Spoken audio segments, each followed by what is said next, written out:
بسم اللہ الرحمن الرحیم۔ میرا نام فیاض احمد خان ہے اور آج کی ویڈیو میں ہم پبلک پروکیورمنٹ رولز 2004 کو سمرائزڈ فارم میں ڈسکس کرنے کی کوشش کریں گے۔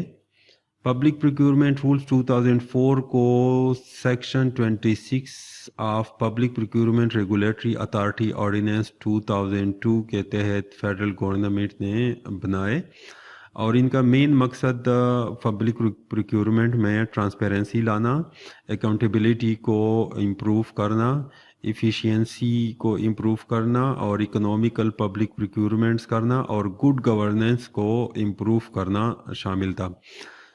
پبلک پروکیورمنٹ رولز 2004 کو ہم مختلف چیپٹرز میں تقسیم کر سکتے ہیں، جس میں سب سے پہلا چیپٹر جنرل پروویژنز ہیں، جس میں کچھ ڈیفینیشنز دیے گئے ہیں اور کچھ جنرل انسٹرکشنز دیے گئے ہیں جو کہ اوورال پبلک پروکیورمنٹ کو کور کرتے ہیں۔ سیکنڈ چیپٹر میں پبلک پروکیورمنٹ کی پلاننگ کے حوالے سے گائیڈ لائنز پرووائڈ کی گئی ہیں۔ پبلک پروکیورمنٹ رولز میں بیسیکلی تمام پروسیجر کو کور کیا گیا ہے کہ پبلک پروکیورمنٹ کو کرنا کیسے ہے۔ تو فرسٹ اسٹیپ میں پروکیورمنٹ پلاننگ آ جاتی ہے۔ پلاننگ اینول پلاننگ ہو سکتی ہے، نارملی ہوتی ہے، اور یہ مینڈیٹری ہے ہر پروکیورنگ ایجنسی کے لیے کہ وہ پروکیورمنٹ پلاننگ کرے اور اسی کے مطابق آگے چلے۔ نیکسٹ چیپٹر میں پروکیورمنٹ ایڈورٹیزمنٹس ہیں۔ اس چیپٹر میں ایڈورٹیزمنٹس کے حوالے سے گائیڈ لائنز پرووائڈ کی گئی ہیں کہ کب اور کتنے لیمٹ تک ٹینڈر ہو تو وہ پی پی آر اے کی ویب سائٹ پہ دیں اور کتنے لیمٹ تک ہو وہ اخباروں میں بھی دے دیں۔ تو یہاں پہ میں تھوڑا سا بتا دوں کہ 1 لاکھ سے نیچے جو پروکیورمنٹس ہیں اس میں سنگل کوٹیشنز پہ ہو سکتے ہیں، اس میں ایڈورٹیزمنٹ کی ضرورت نہیں ہے۔ 1 لاکھ سے لے کے 5 لاکھ روپے تک کی ایڈورٹیزمنٹس پروکیورمنٹ کے لیے بھی ایڈورٹیزمنٹ کی ضرورت نہیں ہے۔ 5 لاکھ سے لے کے 30 لاکھ روپے تک کی جو پروکیورمنٹس ہیں ان کی ایڈورٹیزمنٹس پی پی آر اے کی ویب سائٹ پہ دے دیں تو یہ انف ہے۔ اس کے علاوہ اگر پروکیورنگ ایجنسی چاہے تو اخبار میں بھی دے سکتے ہیں، لیکن اگر 30 لاکھ سے زیادہ کی پروکیورمنٹ ہے تو اس میں اخباروں میں بھی لازمی دینا ہے اور پی پی آر اے کی ویب سائٹ پہ بھی لازمی دینا ہے۔ تو یہ کچھ پروسیجرز ہیں، طریقہ کار ہیں جو کہ اس چیپٹر میں ایکسپلین کیے گئے ہیں۔ نیکسٹ چیپٹر ہے prequalification, qualification and disqualification of suppliers and contractors. جیسے کہ اس کے ٹائٹل سے ظاہر ہے کہ اس میں سپلائرز اور کانٹریکٹرز کی پری کوالیفیکیشن اور ڈس کوالیفیکیشن یا ان کی کوالیفیکیشن کے حوالے سے تمام پروسیجر طریقہ کار بتائے گئے ہیں۔ نیکسٹ چیپٹر میں میتھڈز آف پروکیورمنٹ کو کافی ڈیٹیل کے ساتھ ایکسپلین کیا گیا ہے کہ پیٹی پرچیزز کیسے کرنی ہیں، پھر اس کے بعد مثال کے طور پر 1 لاکھ سے نیچے کی جو پروکیورمنٹ ہے جیسے پہلے میں نے بتایا وہ اس میں کیا طریقہ کار ہوگا، پھر 5 لاکھ تک والے میں کیا طریقہ کار ہوگا، پھر اوپر ایسے بھی پروکیورمنٹس ہو سکتی ہیں جس میں ٹیکنیکل اور فائنینشل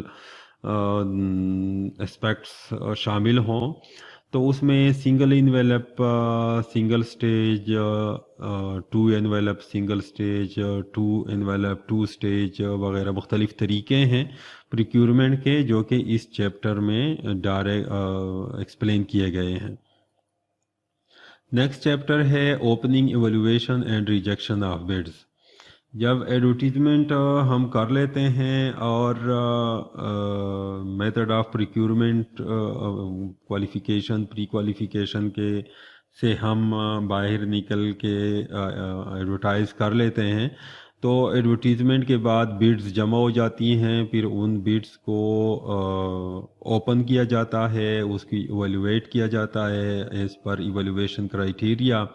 اس میں کچھ بڈز ریجیکٹ بھی ہو سکتی ہیں، تو ان کی اوپننگ کا، ایویلویشن کا یا ریجیکشن کے جو طریقہ کار ہے وہ اس چیپٹر میں کافی ڈیٹیل کے ساتھ بتایا گیا ہے۔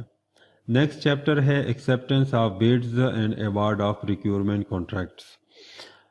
جب ایویلویشن ہو جاتی ہے اور سلیکشن آف کانٹریکٹر یا سپلائر ہو جائے تو اس کے بعد جو ہے ایوارڈ آف پریکیورمنٹ کانٹریکٹ ہوتا ہے، تو اس کے طریقہ کار کو یہاں پہ اس چیپٹر میں کافی ڈیٹیل کے ساتھ ڈسکس کیا گیا ہے۔ نیکسٹ چیپٹر ہے maintenance of record and freedom of information.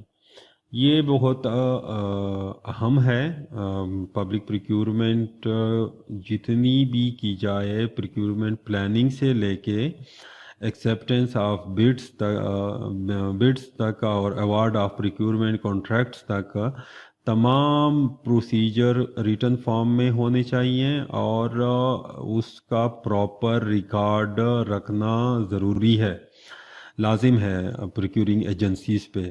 اور یہ جو انفارمیشن ہے یہ اویلیبل ہوں گی فار پبلک، اور جن لوگوں نے ٹینڈر میں یا پریکیورمنٹ میں حصہ لیا ان کو بھی فریڈم ہوگی کہ یہاں سے انفارمیشن لے سکیں۔ تو لاسٹ جو چیپٹر ہے اس کا وہ ریڈریسل آف گریوینسیز ہیں اینڈ سیٹلمنٹ آف ڈسپیوٹس ہیں۔ اس میں ظاہری بات ہے جب ٹینڈرز ہوتے ہیں تو اس میں مختلف بیڈرز آتے ہیں اور ان کے درمیان ایک دوسرے پہ ڈسپیوٹس ہوتے ہیں، اور پریکیورنگ ایجنسی اور سپلائر کے درمیان ڈسپیوٹس آ سکتے ہیں۔ تو پریکیورنگ ایجنسی اور سپلائر کے درمیان جو ڈسپیوٹس آئیں ان کی یا کسی کی گریوینس ہوئی ہو، ان کے ریڈریسل کے لیے یا سیٹلمنٹ کے لیے کیا طریقہ کار اختیار کیا جائے، یہ سارا طریقہ اس چیپٹر میں کافی ڈیٹیل کے ساتھ ایکسپلین کیا گیا ہے۔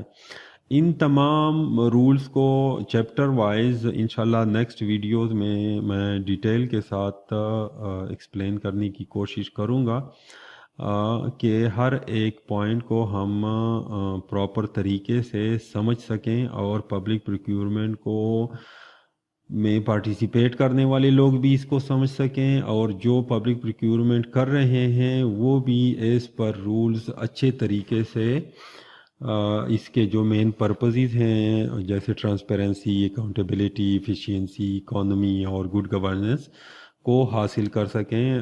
تھینک یو ویری مچ، اور نیکسٹ ویڈیو کے لیے ویٹ کریں۔ Thank you.